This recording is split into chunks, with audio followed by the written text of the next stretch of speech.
President Trump has used his first trip to the Middle East since his re-election to outline how he sees the world in these deeply troubled times. Firstly, he could not have been more effusive towards his host. Saudi Arabia's leader, Mohammed bin Salman, was an incredible man.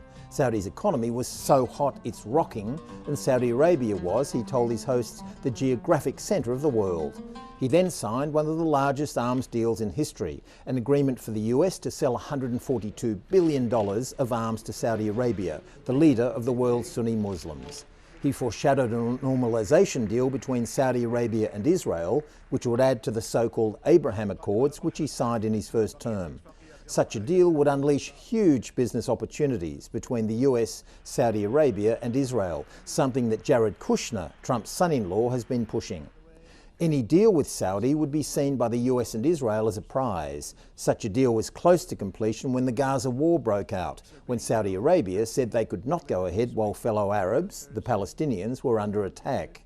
As to Iran, Saudi Arabia's Shia Muslim competitor, Mr. Trump was clear. Iran would never be allowed to develop nuclear weapons. Iran, he said, had a short time to accept the US offer for sanction relief if they committed to abandon any nuclear ambitions, and if they did not accept such a deal, they would face massive maximum pressure.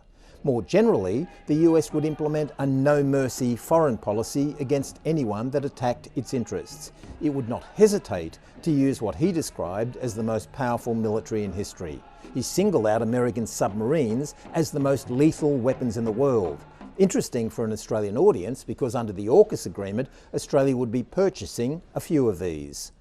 The US would immediately lift sanctions against Syria, something Saudi Arabia has wanted to help the new fellow Sunni regime in Damascus to survive. The speech was as close to a Trump doctrine as the world has seen. Based on this extraordinary speech, that doctrine could be summed up with 4 words: don't mess with America.